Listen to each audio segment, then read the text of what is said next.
Madame la vice-présidente, je commence mon discours par un petit propos introductif. En France, les inégalités entre les femmes et les hommes persistent, entre l'écart salarial, l'accès aux postes de direction, les emplois partiels. Je ne reviendrai pas cette année sur les chiffres qui ont très peu évolué par rapport à l'année dernière. On continue encore à compter les féminicides, comme celui de la jeune Héloïse, 17 ans, tuée à Rouen par son ex-compagnon le 20 octobre dernier. On apprend chaque semaine de nouvelles accusations de violences sexuelles et on entend toujours le sempiternel débat, mais qui dit vrai ? L'abbé Pierre, Gérard Darmon, Nicolas Bedos, Christophe Ruggia, un échantillon d'hommes qui usent de leur position d'hommes pour abuser des femmes et qui bénéficient toujours de nombreux soutiens, comme celui du président Macron qui osait déclarer après la révélation d'accusations touchant Gérard Depardieu qu'il rendait fière la France. Récemment encore, l'affaire Pellico, où 51 hommes ont été jugés pour avoir commis des viols sur une femme inconsciente et avec l'aval de son mari. Nous pourrions espérer qu'à l'issue de ce procès, une avancée sur la route de la protection des femmes sera faite, mais j'en doute fortement. Cette introduction, simplement pour rappeler l'importance de mesures fortes pour changer cette vision sociétale, systémique et atteindre une réelle équité. Je lis avec intérêt, comme chaque année, le rapport d'égalité femmes-hommes que vous nous présentez. Je vous remercie pour ce travail. Je reconnais qu'il y a un travail qui est fait pour mettre en œuvre des mesures d'éducation, de sensibilisation en faveur de l'égalité entre les femmes et les hommes.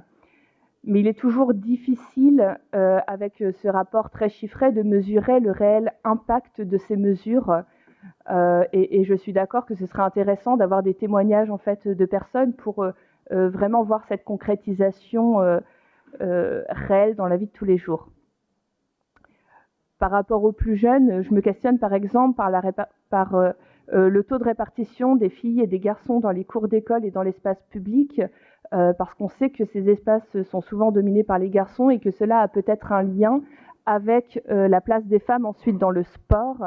Et on voit dans le rapport que le taux de licence sportive des filles est moins élevé que le taux de licence sportive des garçons. Donc je me questionne par rapport à ce sujet-là. Comment peut-on faire pour favoriser une meilleure répartition des sexes dans les secteurs de métiers qui restent très genrés et liés à des représentations sociétales qui sont stéréotypées?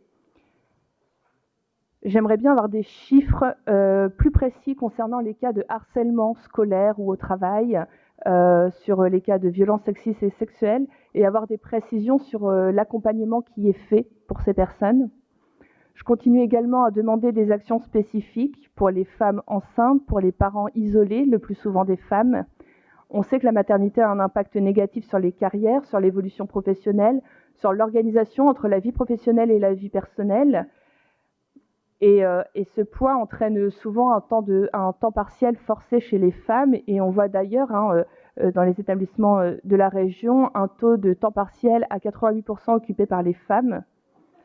Et je me questionnais aussi sur l'impact que cela peut avoir sur ce faible taux de femmes que l'on retrouve dans les postes d'encadrement, occupés aujourd'hui à 33,5%, alors qu'on sait que le taux d'agents à la région est principalement occupé par des femmes.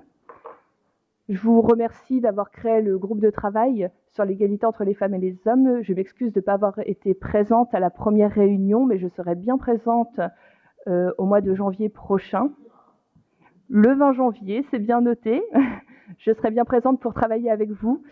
Pour ma part, je ne suis pas sûre que la présence de l'extrême droite normande soit très utile pour avancer sur ces sujets, mais c'est pas grave, on est prêt à travailler avec tout le monde. Et puis, on se retrouve l'année prochaine pour voir l'avancée. Je vous remercie de votre soutien.